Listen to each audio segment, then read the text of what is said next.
She could beat me, but she cannot beat my outfit.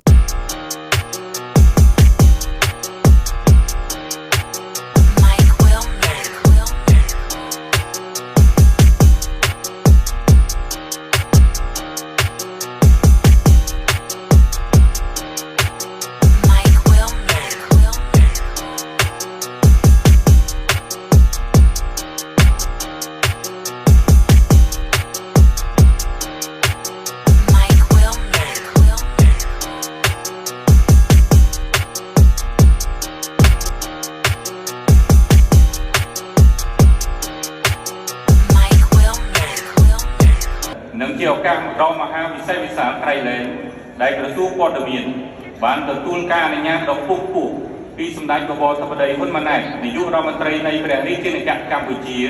làm bày riêng trongพิธีជួបជុំប្រចាំឆ្នាំនិងពិសាភោជនីយអាហារសាមគ្គីជាមួយអ្នកសារព័ត៌មាននៅកម្ពុជាលើកទី7សម្រាប់ឆ្នាំ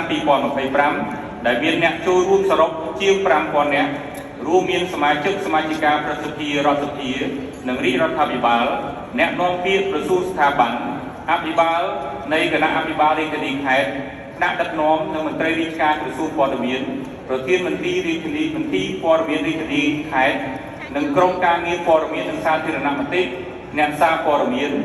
រួមនឹងអ្នកប្រកបអាជីពនៅក្នុងវិស័យព័ត៌មាននិងសោតទូកនៅកម្ពុជាក៏ដូចជាអ្នកផលិតមាតិកានិងអ្នកមានឥទ្ធិពលនៅលើបណ្ដាញសង្គមជាដើម